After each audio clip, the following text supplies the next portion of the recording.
And also, sir, when you do research, one of the objective is to preserve it and then to transfer the knowledge to the later generations. So, and also, the younger generation always want to know what their parents did, what their grandparents did. And also, just now you showed me a very, a packed cupboard with so many research book that your students have gathered throughout the decades, sir.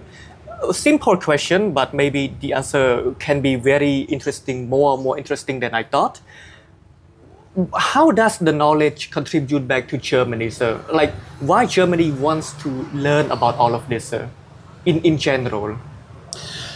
How to answer? Yeah, in general, of course, I think at the beginning I told you already that for us it's important to step into new challenges, new fields. Only in this way, if we do research and more research, we can improve and increase our knowledge. Yeah? Yes, if we say, oh, now we know everything, we have a system finish, yeah, then maybe we get stuck, yeah, or the scientific approach gets stuck. I think this is the normal thing, that you always have to go forward. And this is for us a very good, in all the different projects I described, also in Germany, we learned every day. Yeah? Yes, sir. And that's why we are able to give our knowledge back to the young generation, give the knowledge to Cambodian conservators or to Borobudur people or wherever. Yeah? Only if we increase our knowledge, we can also increase the knowledge of our students. Yeah? For the students, of course, it was always an offer. If you want to come for a practical term or for a final thesis, you're welcome. And many of the students took the opportunity to do so. Yeah, and we had students who came more often. Yeah, also one of them is still coming sometimes when we ask him, we have a celebration, also can you assist? He says, of course, immediately. I will take for holidays, permission for holidays, and then I come. We had one student living here for at least for 4 or 5 years. First coming for a practical term, then coming during their main studies, then doing a diploma thesis, then came back for a master thesis, and then she stayed for 5 years here working with the team, which was very good for us. Yeah?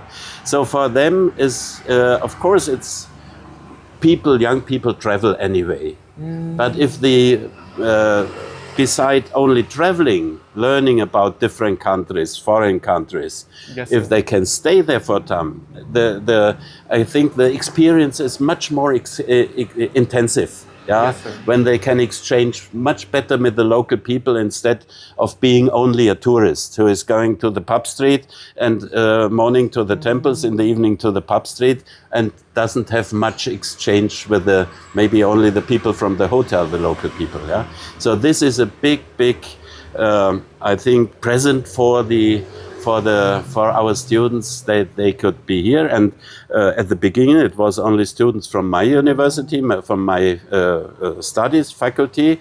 Then we had different students from other schools of restoration in Germany.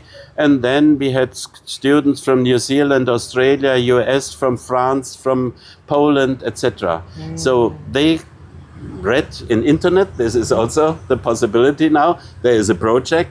I tried to apply. I asked if it's possible, and so they came, and that's why we had many students here. And I think most of them were very happy that they could join such a project and learn, because also for them it's important to learn the processes in a comprehensive way and in different conditions, climatic conditions, worksite conditions, etc.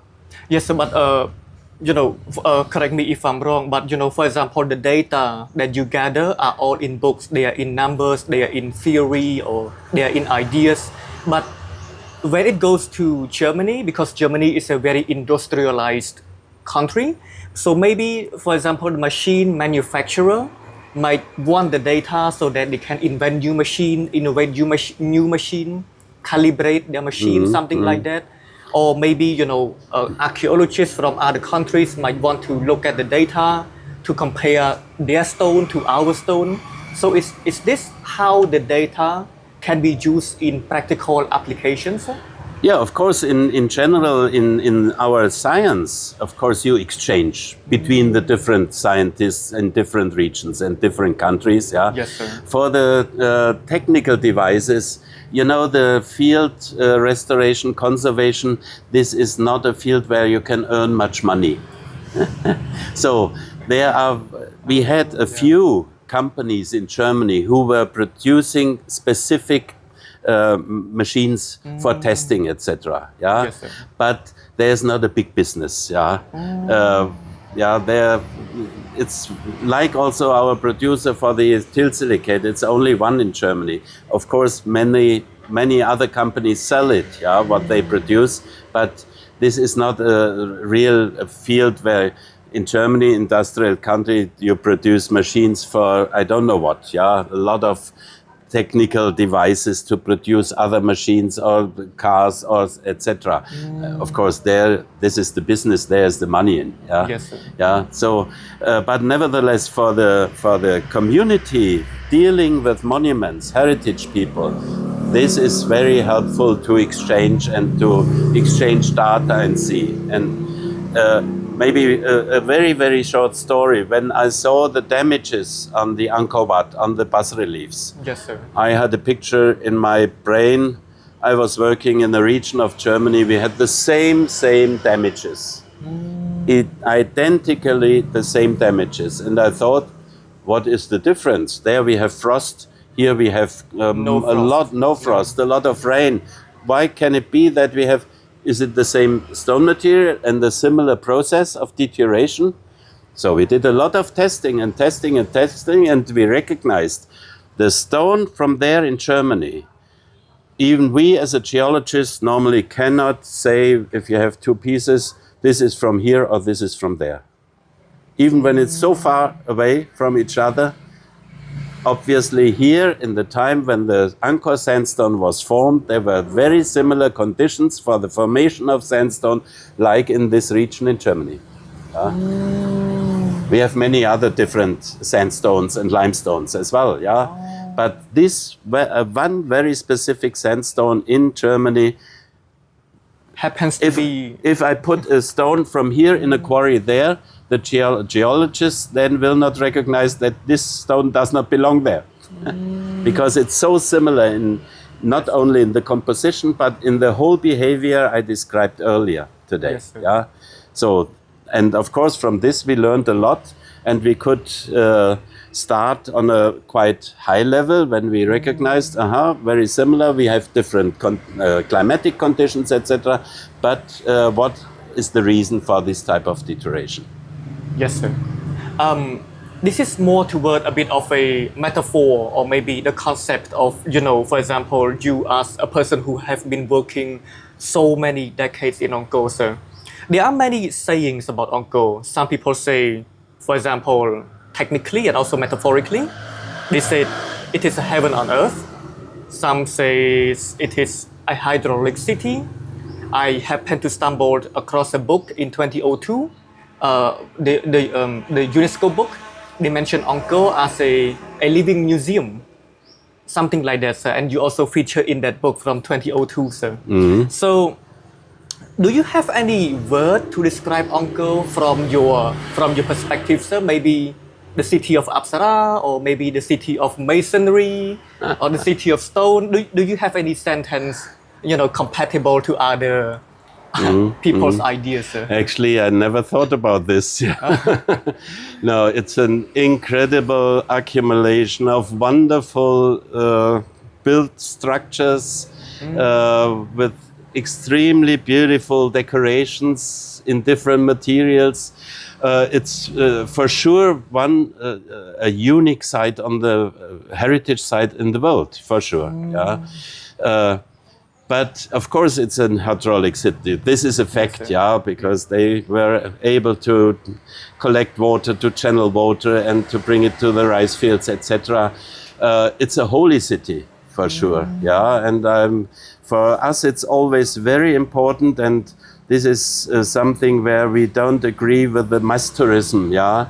The people only want to see the monuments, yeah. But they are living monuments. This means they are places for praying for the local community, for the people, for the Buddhist people. And normally the people are so loud, and they then, if you go to a church in Europe as well, the same, the people just talking. Normally we were learned as children, you have to be quiet, you're praying, you may not disturb with noise the other people, yeah. When we go to the very, very famous Sistine Chapel, yeah, in Rome at the Vatican, extremely wonderful building with paintings from Michelangelo, yeah, incredible, and it's full of tourists. And then every, let's say, maximum 5 minutes, there's a voice in the off say, please quiet. So the noise goes down, and within 5 minutes, it's noisy that you nearly have to close your ears. Yeah. So the people don't accept, and this is something where mass tourism doesn't fit really with the